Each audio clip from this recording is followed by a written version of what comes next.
एक बार गांडीवधारी अर्जुन ने भगवान श्री कृष्ण से पूछा कि माघ मास के शुक्ल पक्ष में जो एकादशी आती है उसके उपवास से मनुष्य भूत प्रेत पिशाच आदि की योनि से कैसे मुक्त हो जाता है। तब भगवान श्री कृष्ण जया एकादशी की कथा सुनाते हुए कहते हैं कि एक बार देवताओं के राजा इंद्र नंदन वन में भ्रमण कर रहे थे। चारों ओर उत्सव का वातावरण था। गंधर्व गायन कर रहे थे, गंधर्व कन्याएं नृत्य कर रही थीं।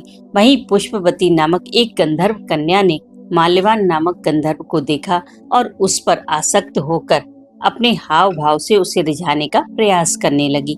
माल्यवान भी उस गंधर्व कन्या पर आसक्त होकर अपने गायन का सुरताल भूल गया।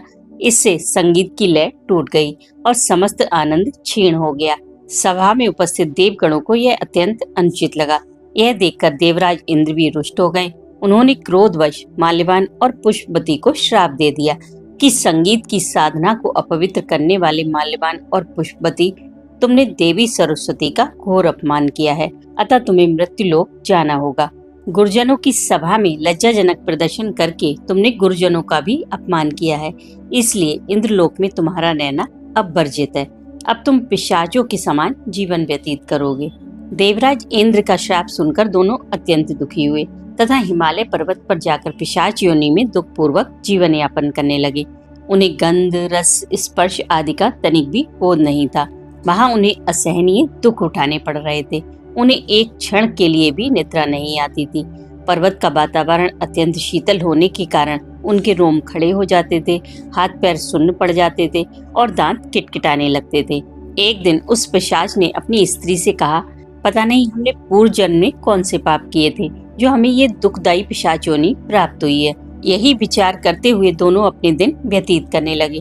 भगवान की कृपा से माघ मास के शुक्ल पक्ष की जया एकादशी के दिन उन्होंने न तो भोजन किया और न ही कोई पाप कर्म किया। उस दिन वे मात्र फल फूल ही ग्रहण कर पाए। एक पीपल वृक्ष के नीचे विश्राम करने लगे। वह रात्रि बड़ी कठिनता से व्यतीत की। दूसरे दिन प्रातः काल होते ही प्रभु की कृपा से उन्हें पिशाच योनि से मुक्ति मिली और पुनः उसी अत्यंत सुंदर अप्सरा एवं गंधर्व की देह धारण करके वस्त्र आभूषणों से अलंकृत होकर दोनों स्वर्गलोक को चले गए। वहां जाकर जब उन्होंने देवराज इंद्र को प्रणाम किया तो उन्हें महान विस्मय हुआ। उन्होंने पूछा कि तुम्हें पिशाच योनि से मुक्ति कैसे मिली। तब उन्होंने इंद्र को बताया कि श्रीहरि की कृपा और जया एकादशी के प्रभाव से वे पिशाच योनि से मुक्त हुए हैं। इस एकादशी के प्रभाव से मनुष्य को कुई योनि से सहज ही मुक्ति मिल जाती है। इस कथा का सार यही है कि संगीत देवी सरस्वती का अलौकिक वरदान है। यह एक साधना है, एक विद्या है। इसमें पवित्रता आवश्यक है। उसमें भी जिस सभा में गुरुजन उपस्थित हो वहाँ पर संयम और मर्यादा का पालन करना ही चाहिए ताकि उनका सम्मान बना रहे, क्योंकि गुरुजनों का अपमान करने वाला मनुष्य घोर नरक का भागी बनता है।